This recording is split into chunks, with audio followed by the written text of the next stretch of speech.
It is just a great pleasure to be back on campus. It's been a while since I've been here, see so many good friends, and I want to really thank so many of you for reaching out and providing opportunities for me to connect with colleagues, with students, and have some interesting conversations over the next few days and into the next week. I'm really honored to be invited to give the Hitchcock Lectures. I'm looking forward to those. It's given me an opportunity to sort of step back and reflect on what we did in the last 4 years that I was in the White House. I am a marine ecologist by training. I'm an academic. Despite growing up in Colorado, I fell in love with the ocean and became a marine ecologist and have just been so excited about the discovery element of science. Science is fun, and I really went into it because of that. I've also come to appreciate how important science is in our lives and how important it is to help us understand our world, our place in it, and inform the decisions we make, whether those decisions are by individuals or by institutions. Over time, I became more and more involved in communicating science to the public and to policymakers, and ended up, as Vince told you, leading NOAA for the first term of the Obama administration, and then more recently, the last 4 years in the White House, serving as the Deputy Director for Climate and Environment. What I'm going to talk to you about today is very much those 4 years and how what we did to begin integrating,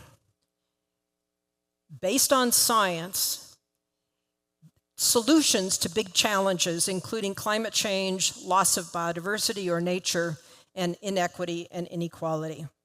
So let's dive in. I have,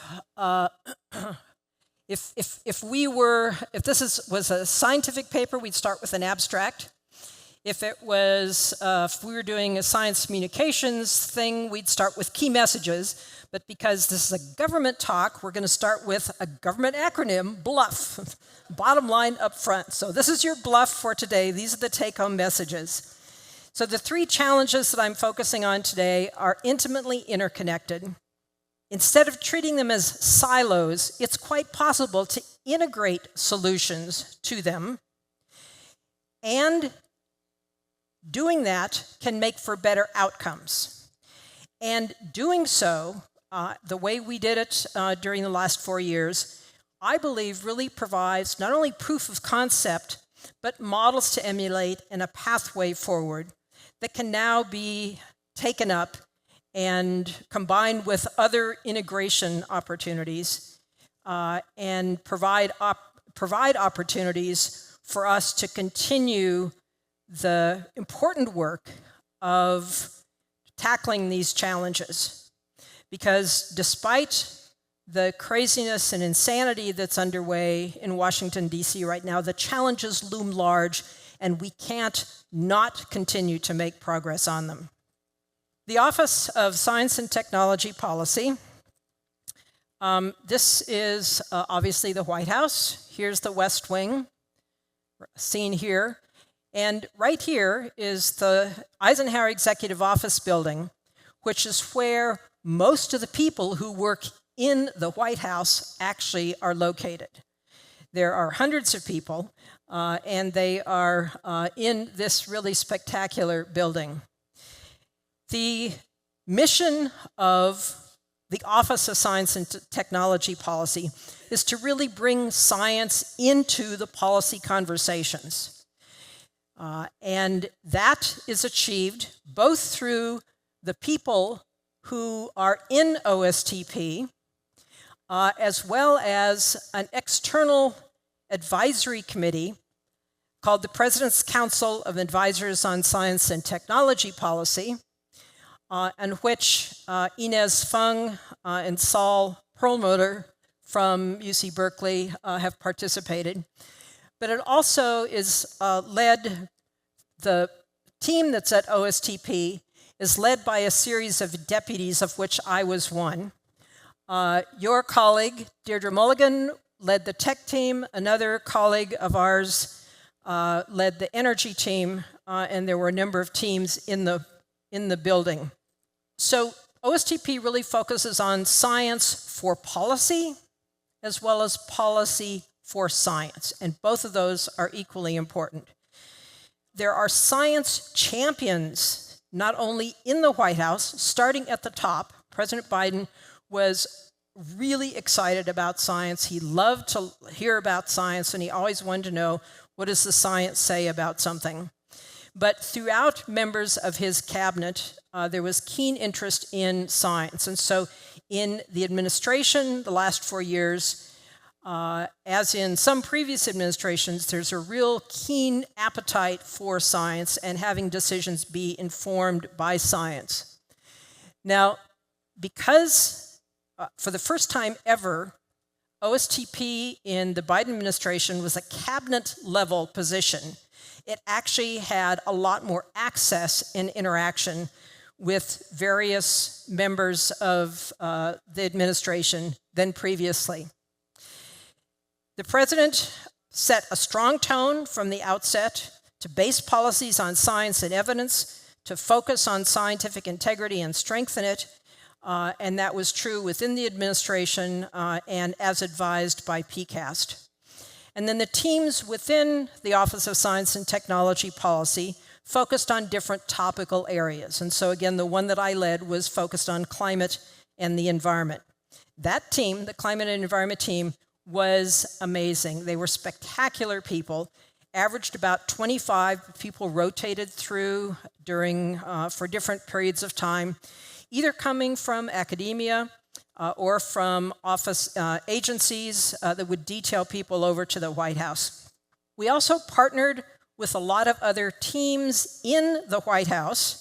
For example, in the Office of Management and Budget, OIRA, the Office of Information and Regulatory Analysis, very powerful organization within the White House, or John Podesta's team that was focused on clean energy and climate, Brenda Mallory, who is the chair of the Council on Environmental Quality, John Kerry, who is the President's Special Envoy for Climate, and this team of people interacted with these folks a lot, and because of that, we were able to get a lot done and have the science that we were bringing welcomed by and infused into the policies that were being led either by our team or by other teams.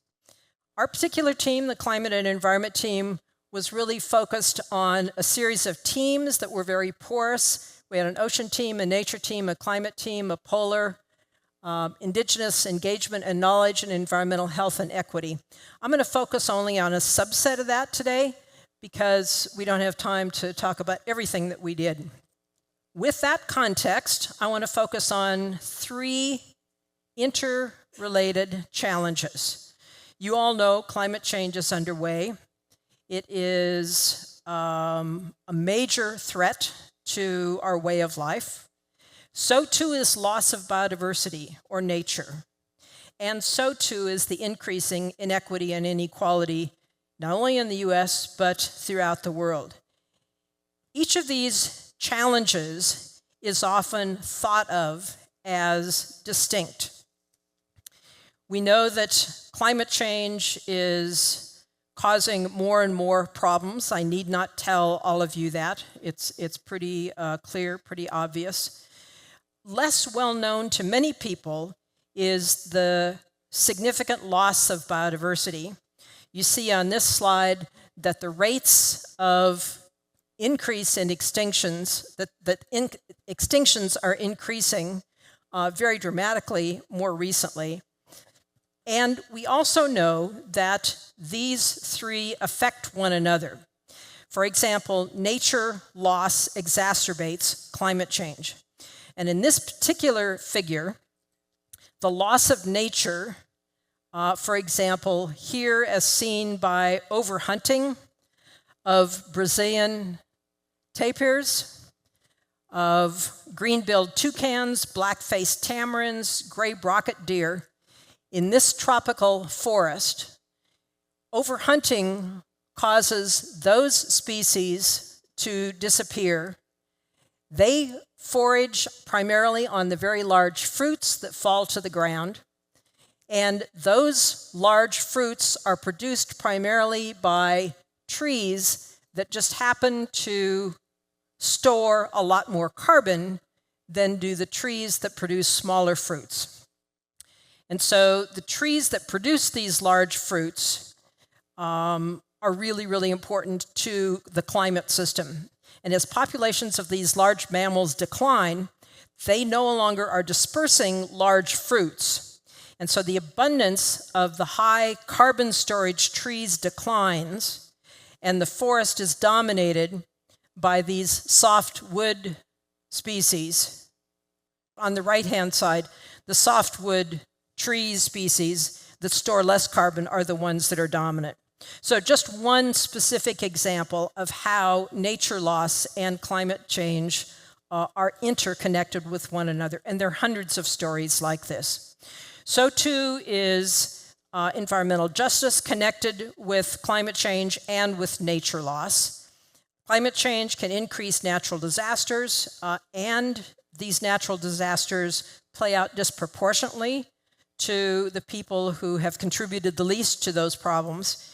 And poor countries are experiencing a lot greater impacts of climate change than our others. So we have three different topics, three different global challenges. They are typically treated as silos. There's a whole community of climate policy people. There's a whole different community of biodiversity policy people. There's a whole separate community of inequity, inequality, or environmental justice people. They have separate conventions, separate meetings. They don't interact. Those people don't, and often the policies don't. And so we have siloed approaches to these problems that are actually highly interconnected. And so part of what we wanted to do in the White House was to begin connecting those in ways that I will describe to you. So despite the fact that they are siloed, they don't have to be. It is possible to embed, for example, environmental justice and climate and nature in climate solutions. Or it's possible to embed nature and climate in EJ solutions, or climate and EJ in nature solutions. And so instead of trying to lump everything together and try to interconnect it all, that's just not realistic. Our approach was to do this embedding. And I'm going to give you a few examples of how we did each of those to show that it's not only possible, but actually results in better policies. So again, the whole purpose here is to align policy with our scientific knowledge. And our knowledge tells us the solutions need to be integrated. So, number one, we incorporated new knowledge to embed nature and EJ into climate policies. Now, the we in this case, a lot of what I'm going to talk about was led by the folks in the climate and environment team, working very seamlessly and closely with the federal agencies, with lots of partners outside of the government, and with many of the other offices that I've already mentioned. So this climate and environment team, which did include one of your colleagues, yay, Ron Cohen here. We also have two other colleagues who are here today, Anne Marie Carlton from UC Irvine, and I think Phil Duffy is here. Two other colleagues who were on our team. And that was the climate and environment team. A subset of those were the US Global Change Research Program team, and they were really responsible for a lot of the work that I'm going to talk about. Now, the Biden-Harris administration made tackling climate change a major centerpiece of the administration and made historic progress in tackling climate change. Many of the things that you see that are the headlines are what you see on this slide. The commitments that were made, the action that was made was, by all accounts, historic and really, really important.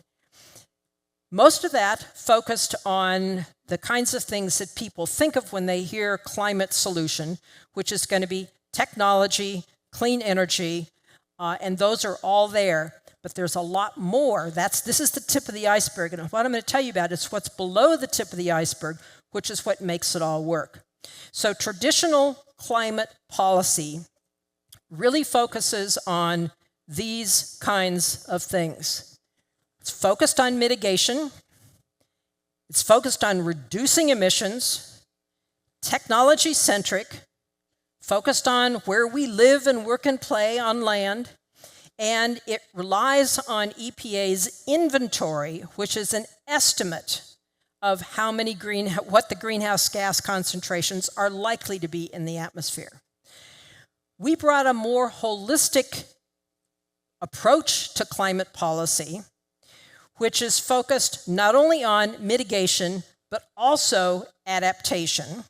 For example, with the Climate Resilience Framework and Strategy, which described a new approach to doing that kind of integration and bringing a lot of new resources to the table through the Bipartisan Infrastructure Law and the Inflation Reduction Act, which had a lot of money for adaptation and resilience, and also bringing in the EJ component through an initiative called J40, Justice 40, which ensures that 40% of the resources that are spent, that the benefits that accrue from the resources that are spent go to disadvantaged communities. So adding adaptation into mitigation was a key element of what this embedding process was.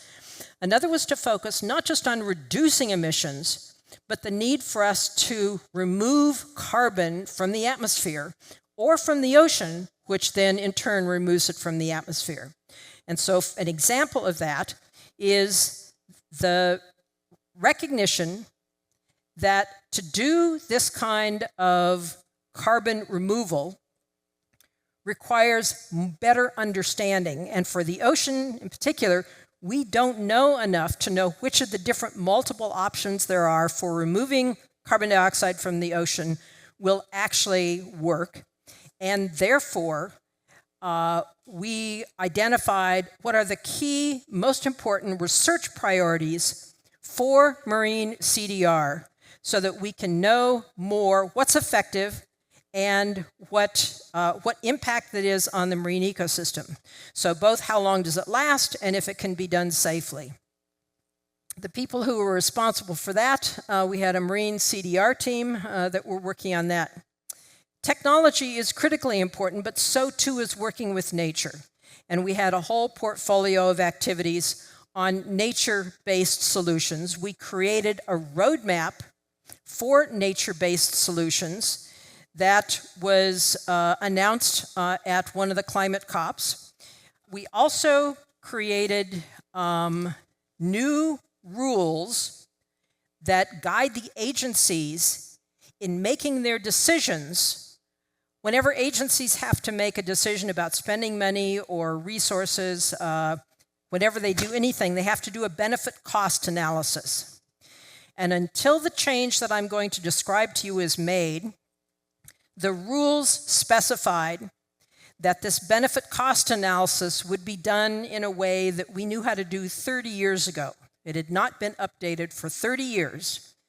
And it included, for example, the costs of doing something, but never any of the benefits. For example, there was no inclusion of ecosystem services, the benefits that nature provides.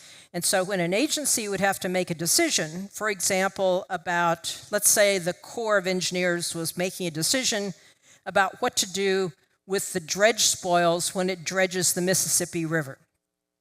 It could take those dredge spills, put them on a boat, and take it out to the middle of the Gulf of Mexico and dump it.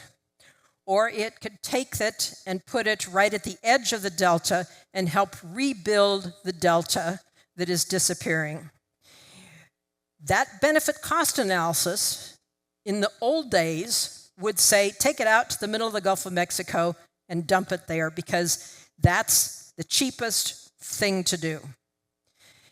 This new law, this new guidance from OMB, Office of Management and Budget, to agencies, says that when you do benefit-cost analysis now, you must include ecosystem services. And so rebuilding that wetland provides a wealth of benefits that dumping into the ocean doesn't do.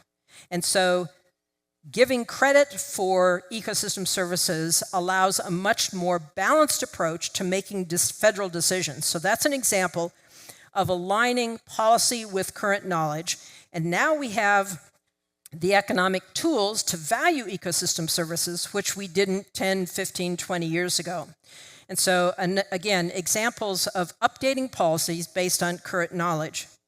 So this benefit cost analysis includes ecosystem services, and it includes ways to value ecosystem services.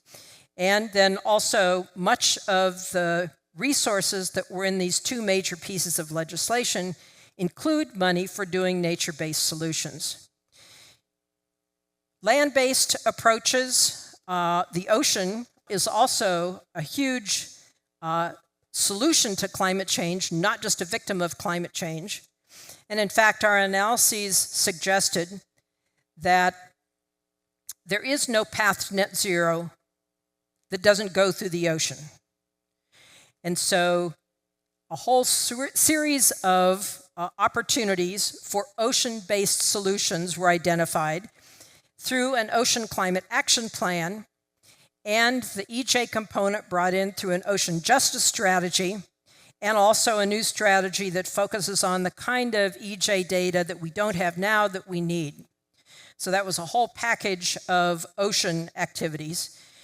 Estimating greenhouse gases, I said, was what we have relied on, but wouldn't it be a lot better to actually just measure those instead of estimating and hoping that you were making the right estimates?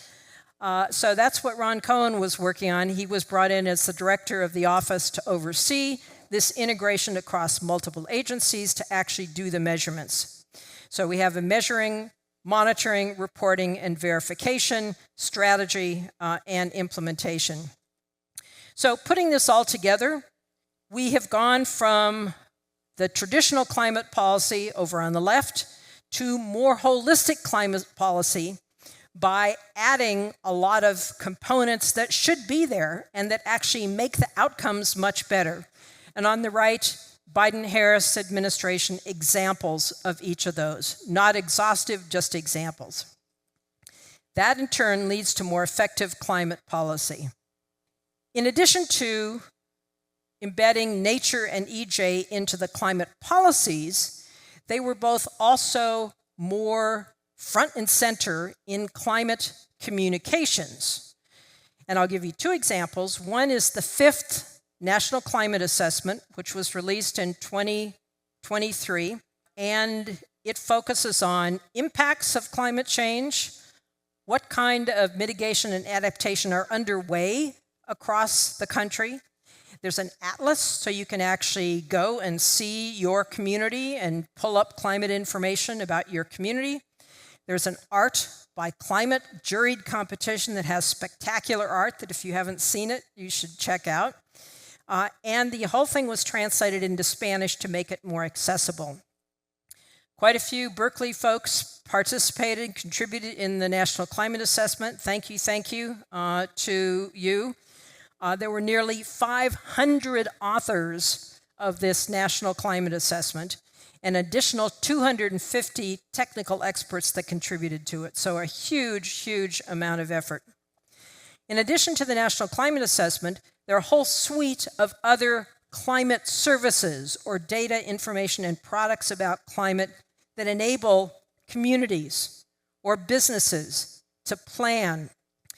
A lot of effort was made to make these more accessible, more usable, more understandable, more relevant to the decisions that people are making.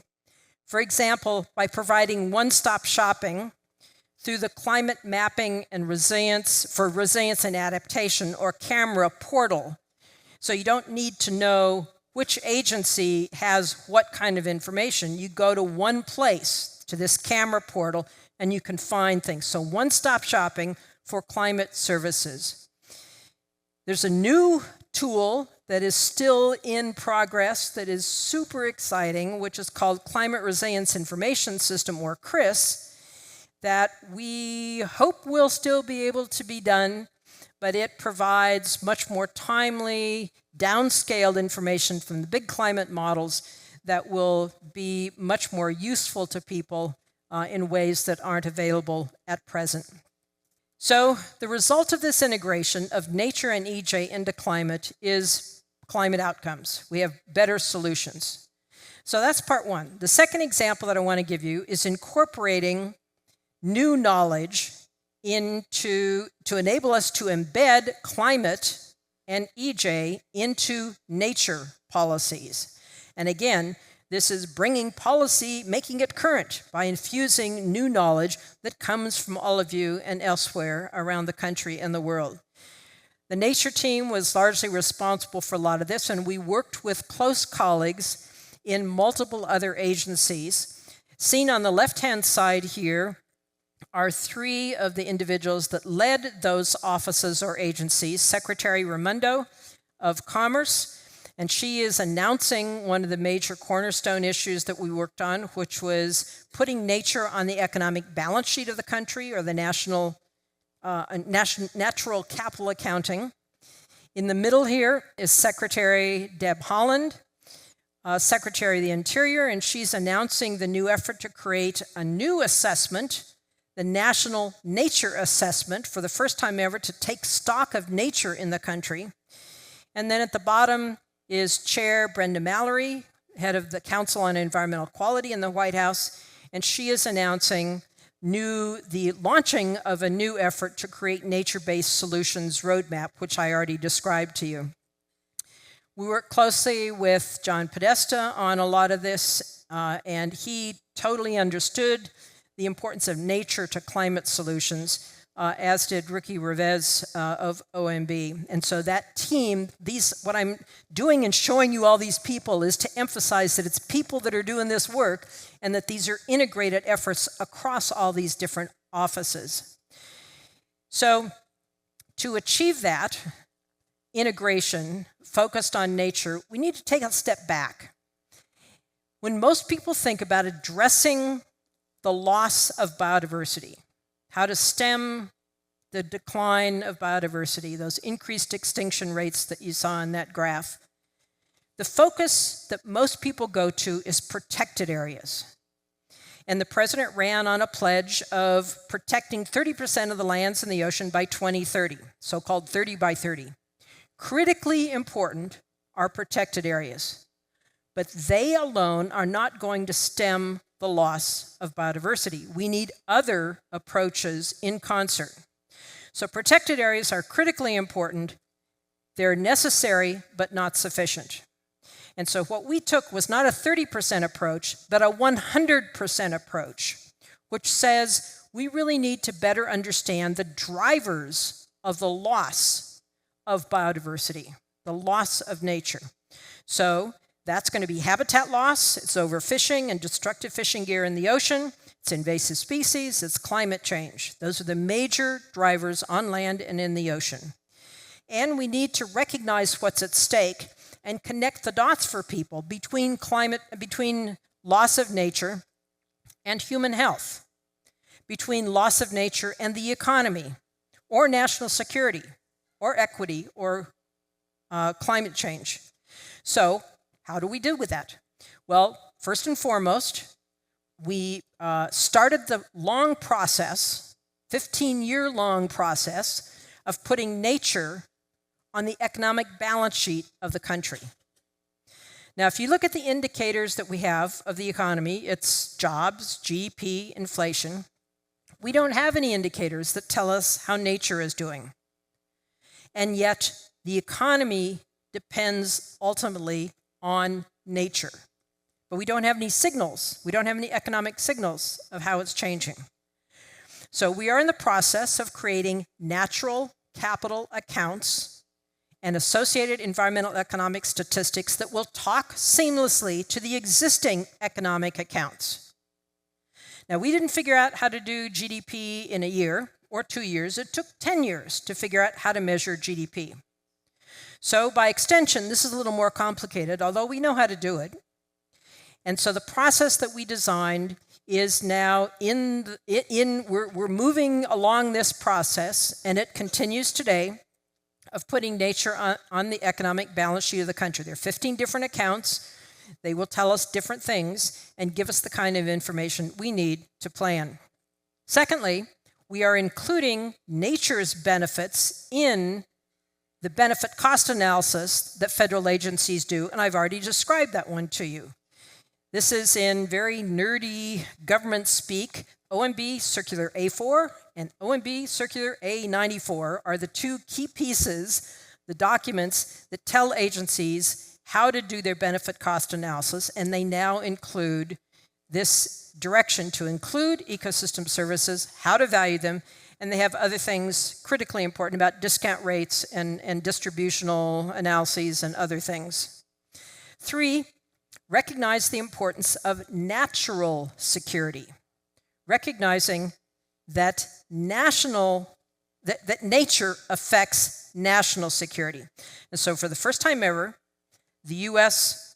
National Security Strategy, which guides everything that the intelligence, defense, and security communities do, the National Security Strategy now includes biodiversity, climate change, polar regions. So natural security is now a thing within that community. 3 more things we did.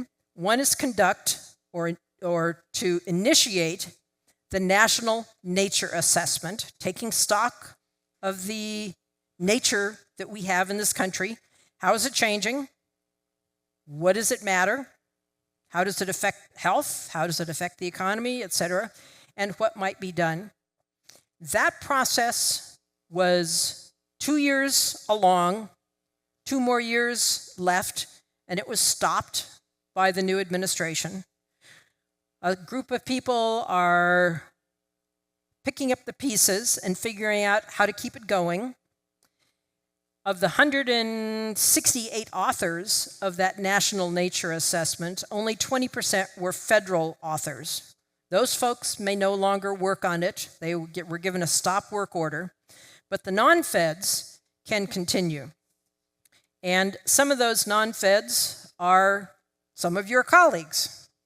And so they and we are in conversation about what this might look like, how we might do it. So this is a work in progress. But I can tell you, there is a huge amount of interest and enthusiasm in continuing some of the very, very critically important work that was initiated that has now been stopped.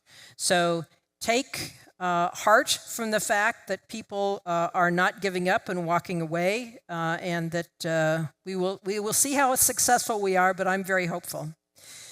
The 5th thing I want to highlight for you in this bucket is to remove the impediments for nature-based solutions. And the nature-based roadmap did that, and we are actually making good headway in doing that through things like highlighting the importance, having more resources available, having the kind of policies that encourage nature-based solutions so that in fact they are the go-to, the default, as opposed to maybe an afterthought. And then finally, elevate the importance of nature to health and equity. So all 6 of those were mainstreaming nature across federal policies and practices in ways that had never been done before and that are actually really, really exciting. So this piece alone, I think, is landmark in terms of how the substance of the individual pieces, but how they complement one another, and will help get us to a place where we have more effective and efficient nature outcomes. The 3rd bucket is to incorporate new knowledge to embed nature and climate in EJ policies. And because these are all interconnected, I've already told you about some of these, but let me start by saying that the key people in this were not only on our teams in the White House and in the agencies, but working in close collaboration with EJ experts who have both lived experience and scholarship in these areas. a few of whom are shown on this image.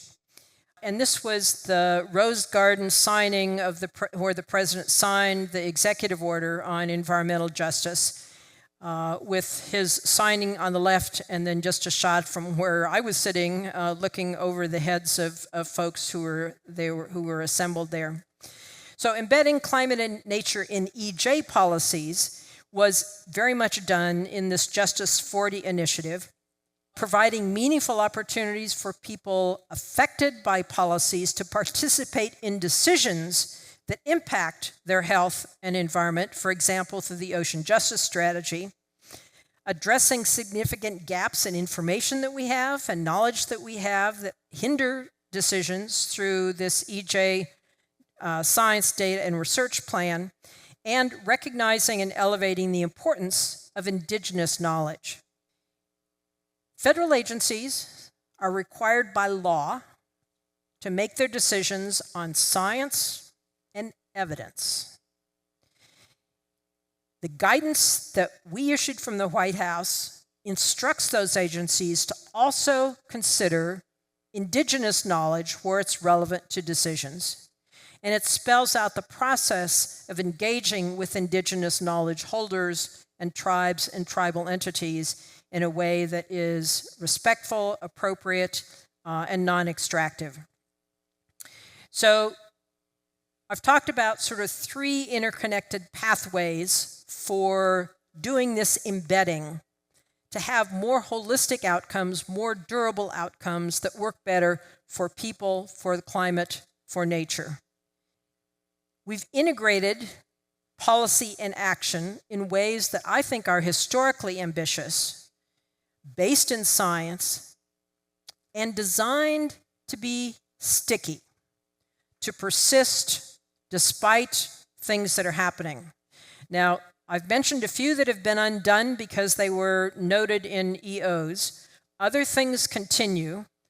Time will tell how many of those other things are undone, but I think the fact that they were initiated and many of them are going to persist because they are important to folks across the land will be really, really critically important. We've incorporated them into economic policies and into national security policies. And so not only did we pay attention to mandates, things like regulations, but to incentives, which are critically important.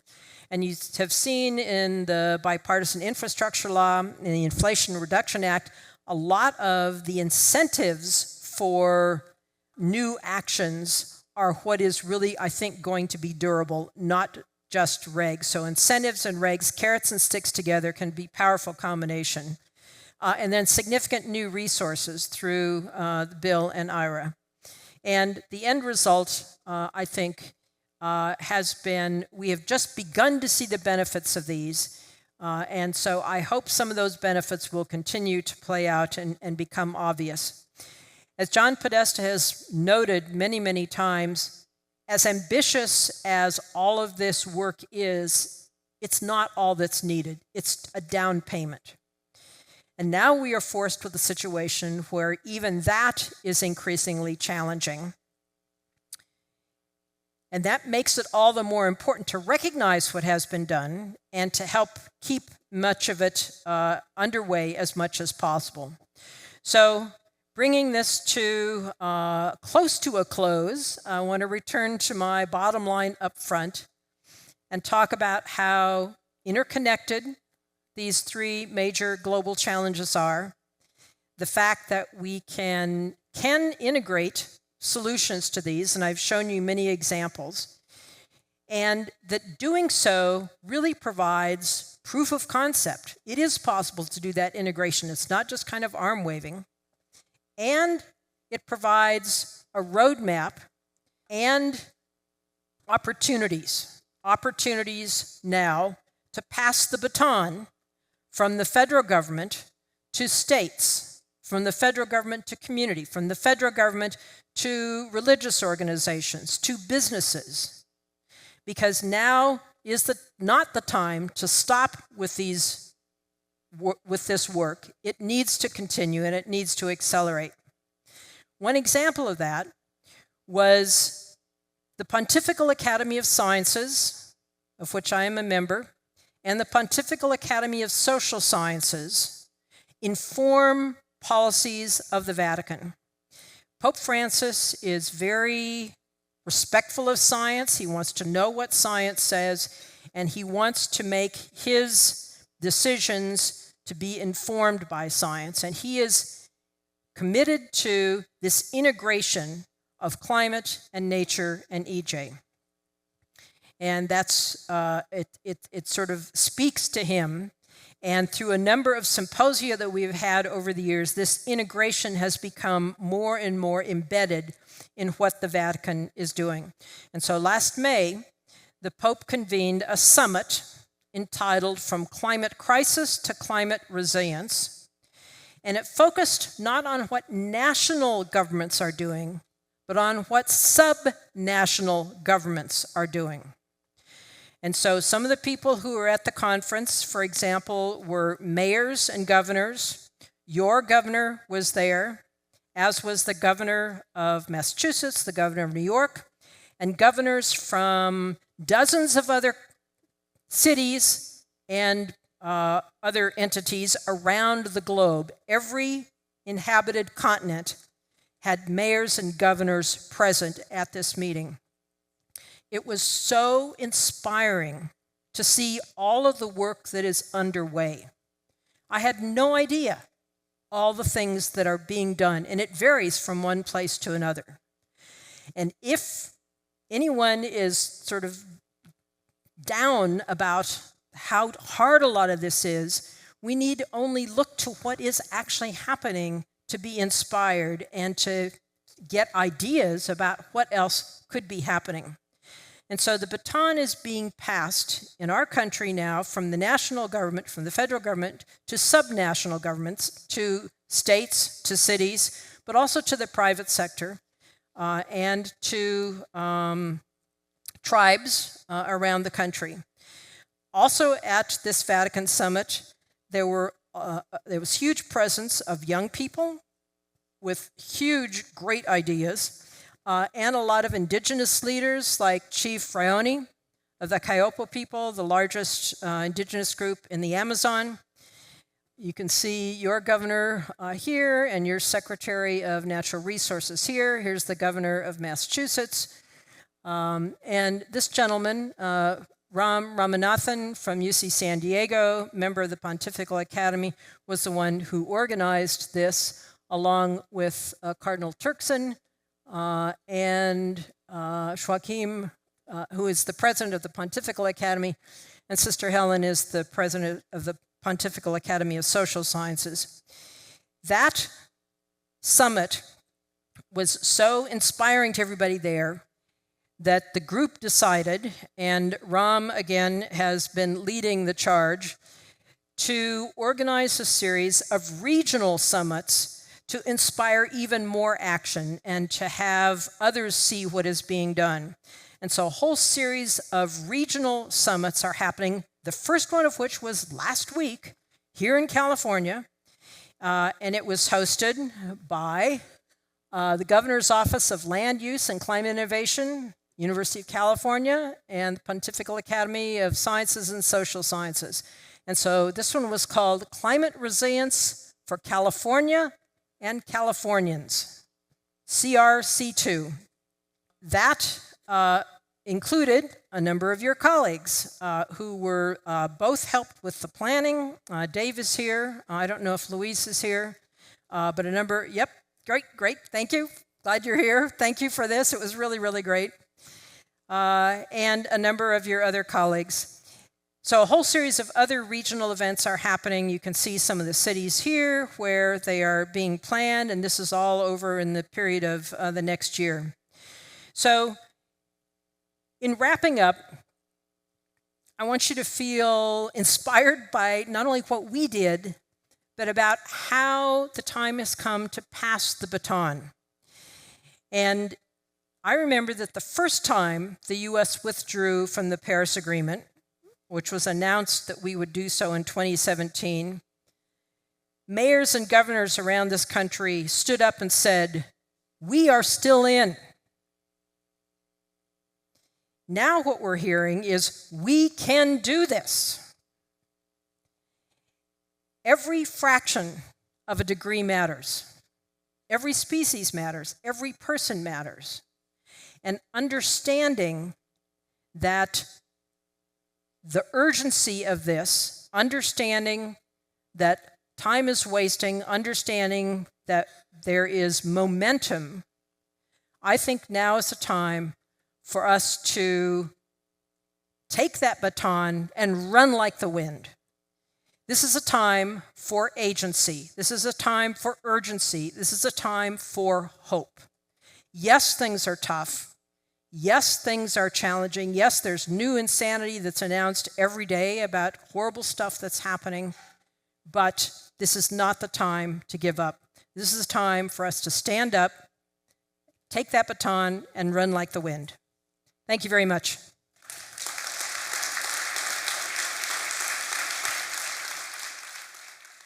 Hi, Dr. Lubchenco. I'm Kathy Rye. I was a resident here 35 years ago in the 90s, so it's nice to be back, and I totally hear you about seeing friends.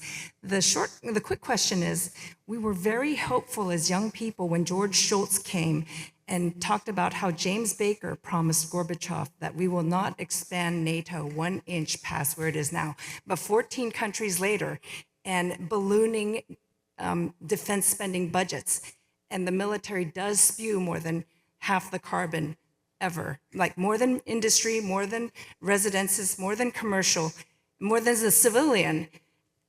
As a cabinet member, did you have a chance to talk to the Secretary of State about reducing the spending, not dropping bombs? Please, just, they can make the money, drop teddy bears, stop hurting people. So we were so hopeful. So that's just my question to you. So I'm probably hitting a lot of third rails. You're not supposed to touch defense spending, all that other crap. But anyway, that's my question. Thank you. So to be clear, I was not in the cabinet. My boss was, Arthi Prabhakar. Nonetheless, I did interact with a lot of the various secretaries and others, and certainly have done so across many, many years. Much of starting in the first Obama administration and continuing in his second, and then also during the Biden administration, the military was very concerned about climate change and really stepped up to begin addressing its own climate footprint and to pioneer new ways to be much more efficient and effective in what they are doing.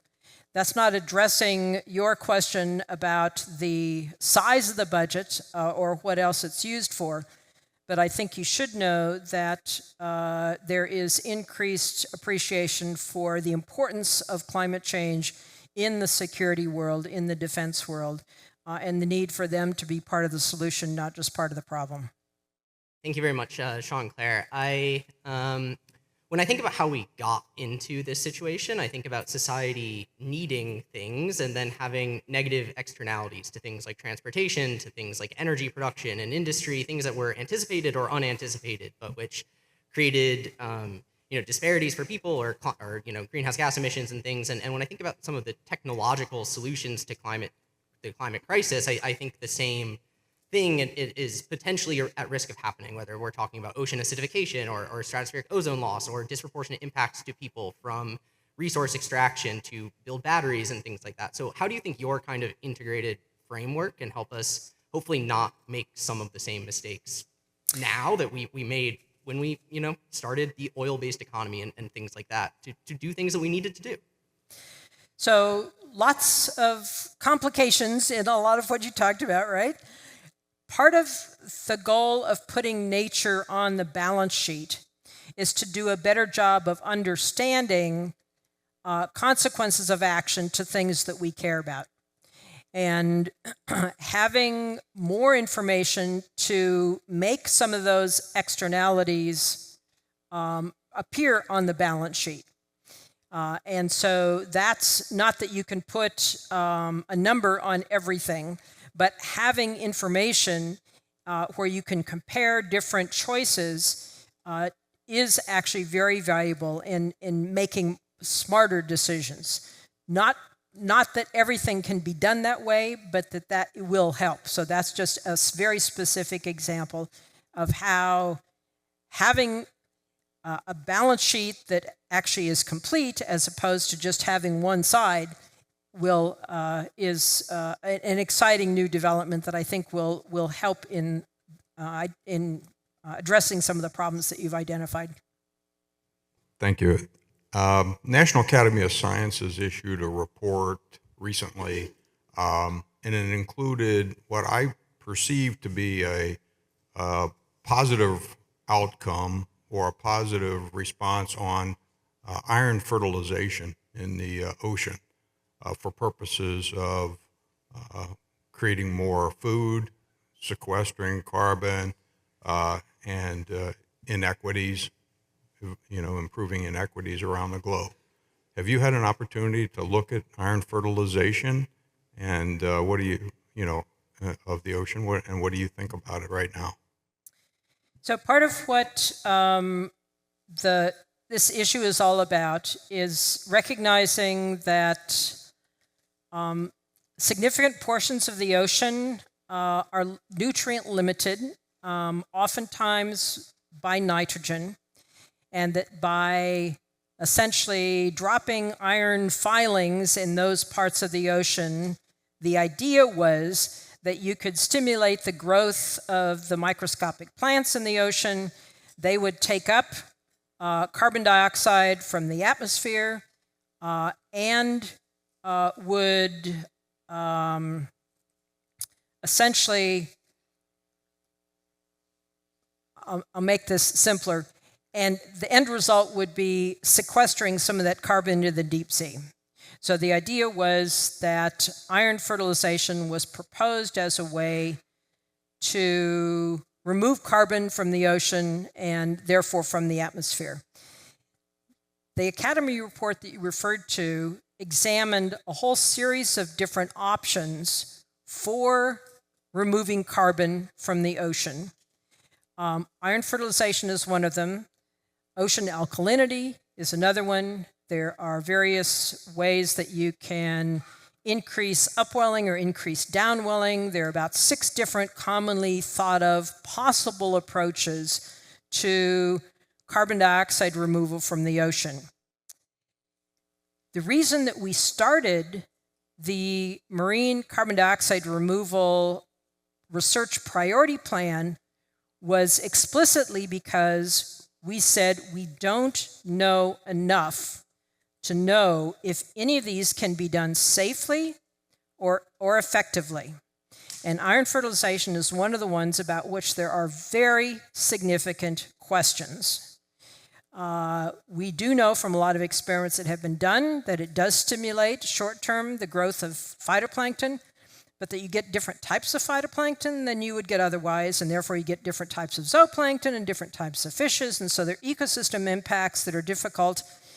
And by the way, you have to continue it for a long time. You can't just stop it.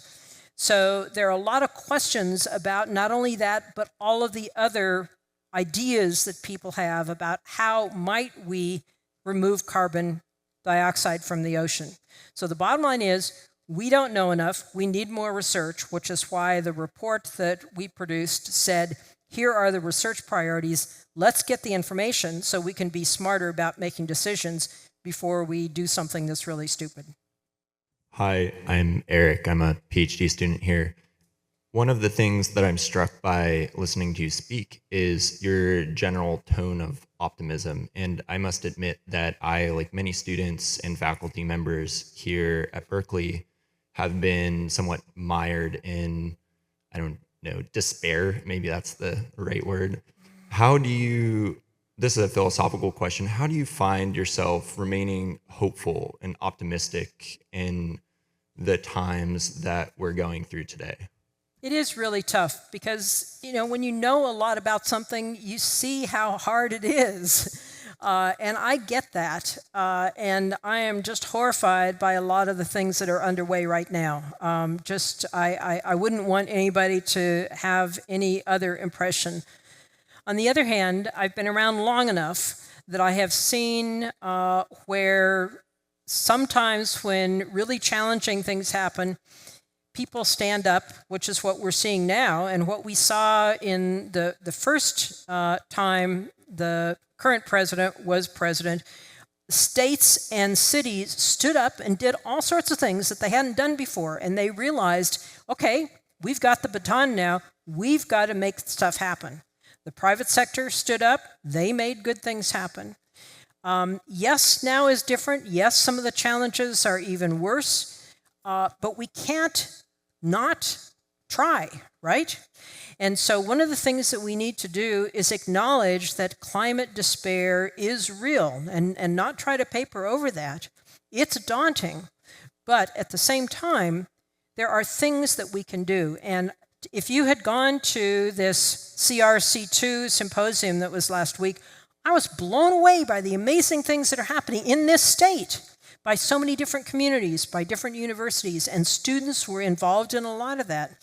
And so global action and the thinking that we have to do it at the global scale is part of the despair and part of the discouragement. If you can sort of start locally and see, and then that can spread.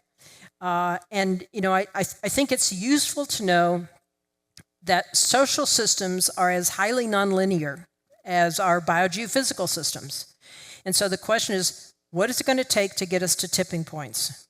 And that's going to be a lot of work that sort of goes and goes and goes, and you don't see a lot of progress, then all of a sudden you can reach a tipping point. And so that's, I think, what we need to challenge ourselves with. How do we get to those tipping points? And it's not enough for scientists to just wave the science flag. We have to demonstrate to people why it matters, how it's useful, tell stories, talk about the work in ways that they see benefit. And that's part of what I think is happening in this country right now, is that people don't see their lives being better, and that's what they are responding to. And so showing and working across partisan divides, not just staying in our own little silos, but really trying to connect with neighbors and to find common ground, find ways forward, not just asserting, but demonstrating why science, why information is useful. Hello, thank you so much for the very nice lecture. It was really a kind of mind-changing, you know, and I'm really proud that your last name is looks like from the country where I am from. What's your name? Oleksiy Buyaji. I'm from Ukraine originally, and I was really excited to hear the lecture. But the question is, according to the U.S. Energy Information Agency, the demand for the electricity is 100 terawatt hours a year. And most of this electricity goes to data centers, housing, and transportation. As well, I would add actually that it goes also for the water desalination, the vast amount of electricity that goes to reverse osmosis. In the same time, we are just less than 2 hours away from one of the largest source of the so-called thermal energy source that is not being used yet for running the data centers. In the same time, there are a lot of opportunities and a lot of technologies that allows to desalinate the water without using the electricity, and in the same time solving the problems that you just recently talked about. I tell about the upwelling, natural upwelling, that will help also the nutrients and biodiversity to grow up, and as well as capture the carbon from the air. But there are certain kind of a lobby that doesn't allow the new technologies to come up on the market. And what would you advise to the startups? What is the best way, how to promote the new technologies, how to make them available to the to the US, and how it's possible to deploy them in a better way, because it looks like it's too conservative community, too conservative governance, too bureaucratic in order to promote something new, to demonstrate something new.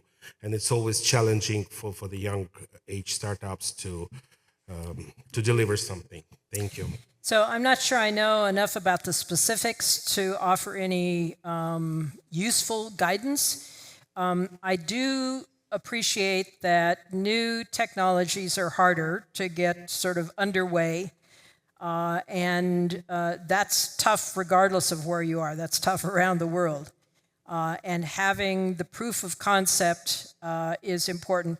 This is also where government policies, whether they're at the national level or at the state level, can be really, really important because they can incentivize new things. And that was one of the things that was changed in the Biden administration, was incentivizing renewable, clean energies that had been discouraged because of previous policies through incentives. And so government policies can be helpful in that regard, but I hope that's helpful. My name is Adrienne Correa, and you mentioned that the baton is being passed from the federal government to other sectors in terms of responding to these challenges.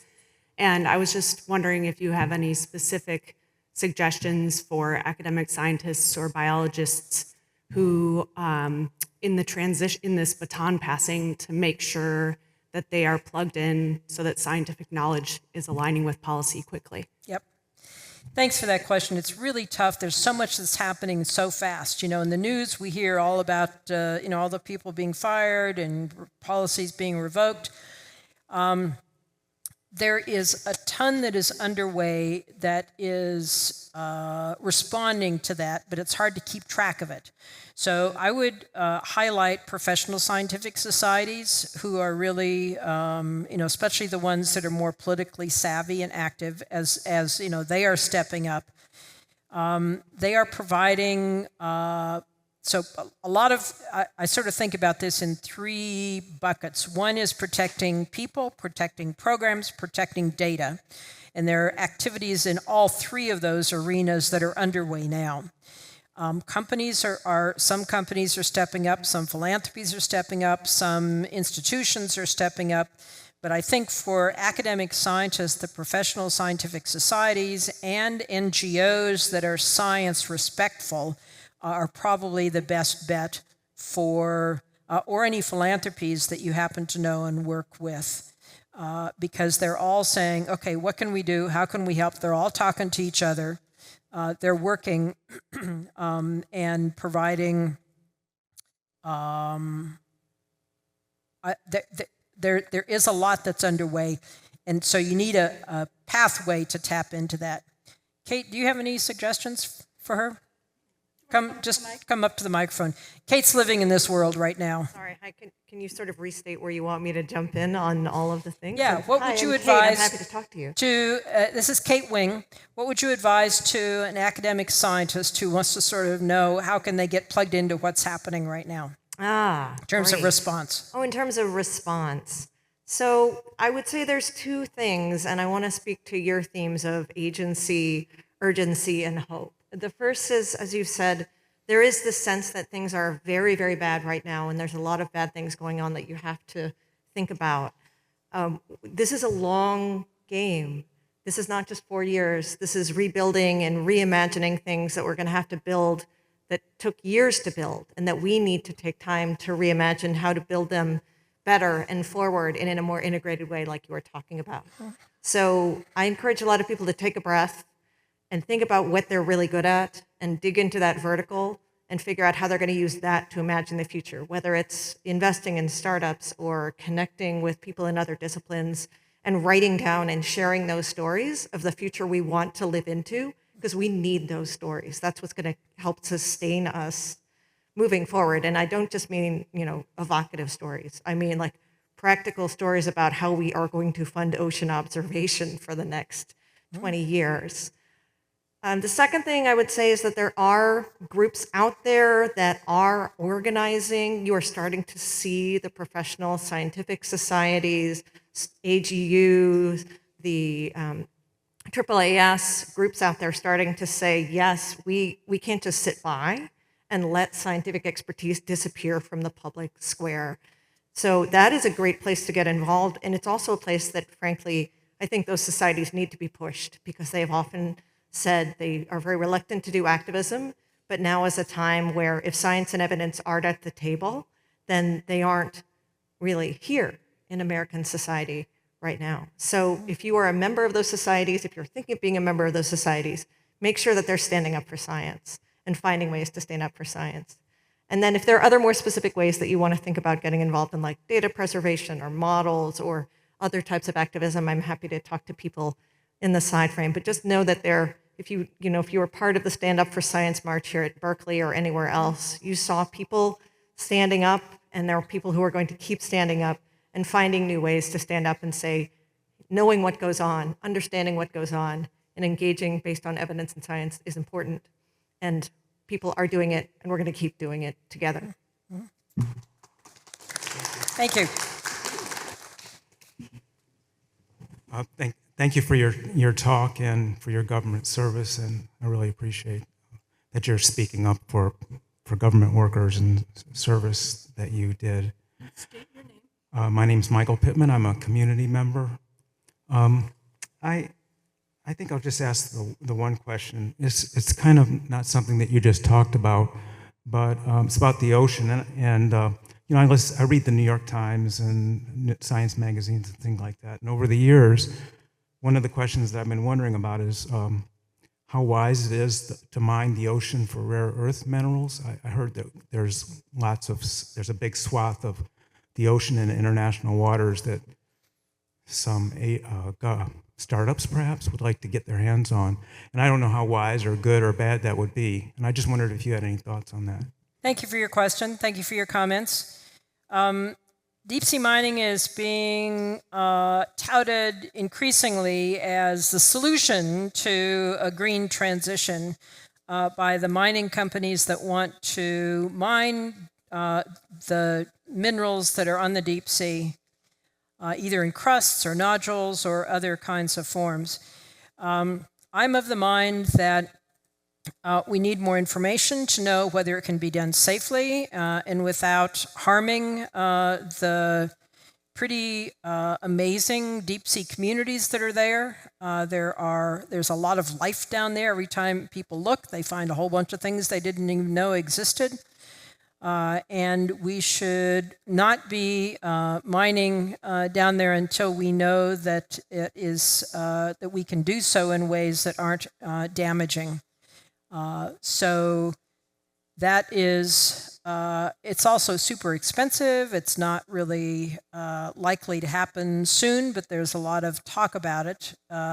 And there's an international organization that is responsible for making the rules on this, that is undergoing sort of change in leadership, and they will be, I think, providing, it's not clear what direction they're heading, but that is an organization that the U.S. does not belong to because we haven't ratified the Law of the Sea Treaty, so we don't belong to this International Seabed Authority. And so that's yet one more reason for the U.S. to ratify the Law of the Sea Treaty so that we can be at those international conversations. But I'm with the people, this is not any official pronouncement, this is my personal view, that we should have a moratorium on deep sea mining until we have more information to know whether we can do it in ways that are not destructive. Thank you all for staying. Really, really appreciate it. Thank you. Great questions.